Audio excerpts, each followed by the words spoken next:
ugu muuqda biyo cad inuu yahay oo qabow oo fiican, ka kalena naar huraysa oo kaleu dadka ugu muuqda. laakiin arrintu waa cagsiga buu leeyahy rasuulku sala allahu alay wasalam. fa ama aladi yara annaasu anahu naar famaaun baarid, ka dabka ay u arkaan dab waa biyo qabow buri rasuulku. wa ama aladi yara annaasu anahu maa fa naarun tuxriq, ka dabku ay biyo qabow moodayaana waa naar wax gubaysa. marka dadkan uu ku tuurayo meeshaa naarta la moodayo ee diiday, biyo qabow iyo janna ayay iska dhex gelayaan. kuwan raacay ee la moodayo inuu u janneeyey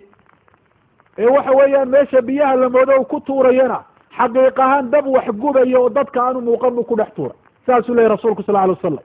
faman adraka dalika minkum falyaqac fi aladi yara anahu naar fainahu maaun cadbun baarid. wuxuu leeyahy qofka idinka mid ee soo gaadhaa ha ku dhaca buu leeyahy rasuulku ta ula muuqata inay tahay dab. dab maahe waa biyo macaan oo qabow. xadiidka bukhaari iyo muslimba waa wariyeen. waxaa rasuulku uu tilmaamay calayhi salaatu wasalaam, qofka haddii xataa naftiisu ay ku dhici weydo, ilaa wixii dab buu ula muuqdaaye, inuu indhaha isku qabto, oo inta indhaha isku qabto madaxa uu foorariyo, isagoo indhaha isku haya oo madaxiisu uu fooraro inuu halkaasi u isku tuuro biyaha qabow waxa weeyaan macaan. waxaa kaloo waxyaaba dadka uu ku dagaayo kamida surcatu intiqaali fi lard. dhulka ayuu si degdega ayaa dhulkao dhan uu maraya u wada gaadhaya. oo saxaabadu markii rasuulka ay ku yidhaahdeen degdegiisa bal nooga waran, wuxuu ihi kalkaysi istadbaratu riix, waa sida roobka dabayshu ay wado kale. roobkaasi caalamka o dhan baa laga yaabaa inuu muddo yar oo daqaa'iqa ama saacadaa isaga gudbo. saas oo kale ayaa isaguna uu dheeraynaya. imaam muslim baa xadiidka warinaya. dhulka ilaahay oo dhanna waa wada gaadhaya masiixu dajaal,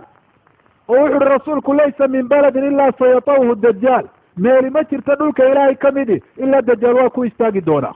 ilaa makata walmadiina, maka iyo madiine mooyaane. maka iyo madiinana malaa'ig baa ilaalinaysa oo albaabada magaalooyinka laga galoo dhan taagan. seefo waxay sitaan bilaagala, mar kastuu is idhaahdo gal, seeftaasay kala hor imanayaan oo markaa usoo cararaya. waxaa rasuulku uu ka waramayaa inuu soo degi doono, u iman doono meel magaalada madiine u dhow oo caraseela, dabeetana magaalada madiina ay 3 jeer gariiri doonto, oo yakhruju ilayhi minha kullu kaafirin wa munaafiq. rawaahu muslim can anas. mid kasta oo gaal ahaa iyo mid kasta oo munaafiq ahaa oo magaalada madiine ku jiray, marka ay gariirta ayuu dajaal u bixi doonaa. waxa uu ka warramay rasuulkeenu inuu iman doono dajaal madiine agteeda, oo u bixi doono buurta uxud oo magaalada madiine waqooyiga ka xigta, oo dabeetana uu odhan doono isagoo raggiisii la hadlaaya, waar ma aragtaan ma idiin muuqda hada alqasru alabyad, qasrigaa cada magaalada madiine ka dhex muuqda, hada masjidu axmed buu odhan doona, waa masaajidkii axmed. rasuulkeenu sheegaya calayhi salaatu wasalaam. masaajidka rasuulkuna waktigaa rasuulku uu hadalkan inoo sheegaya mana cadayn, magaaladana kama dhex muuqan,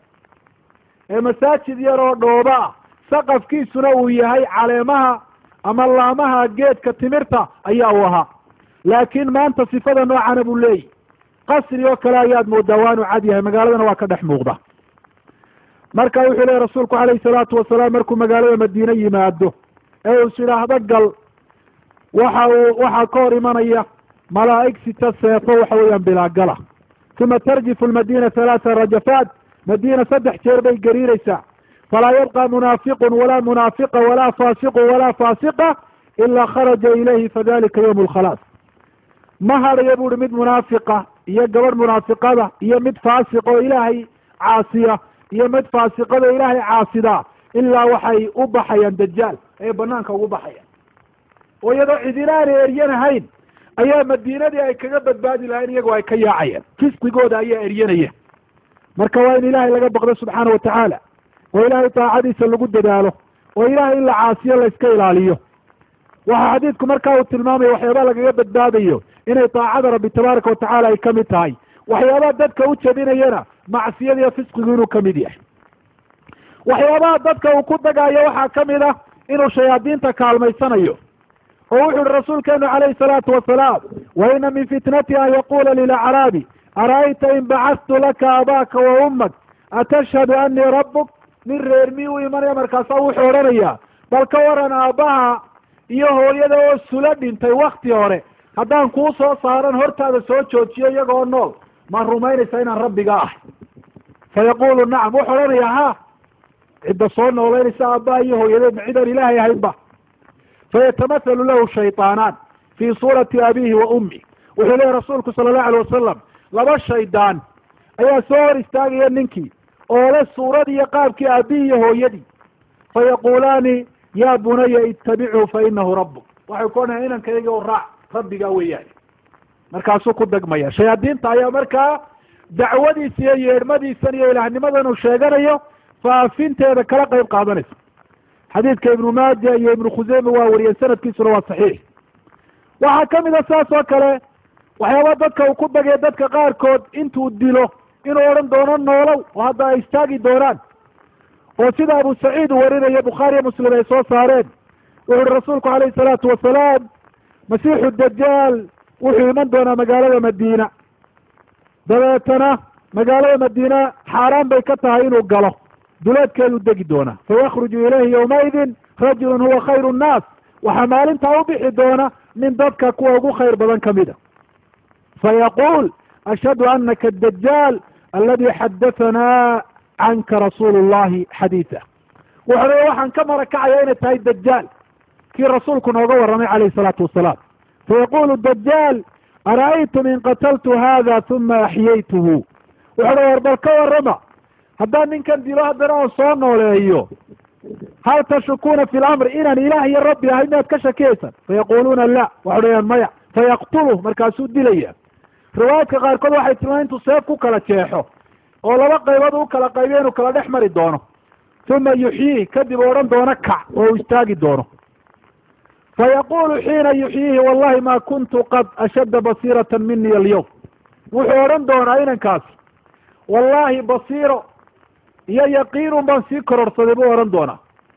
oo dee rasuulkaaba ka warramay inuu nin sidan ku samayn doono anigaaba ninkii noqdayba fayaqulu dajaal aqtuluh dajaal baa wuxuu leya isagoo faanaya o isqaadqaadaya mar kale ma dilaa walaa yusallatu calayhi buu leya rasuulku sal alay slam mar labaad lagu sallidi maayo laa yumkin mar labaad inuu dilo ma dili kara buu leya rasuulku awoodu ma leh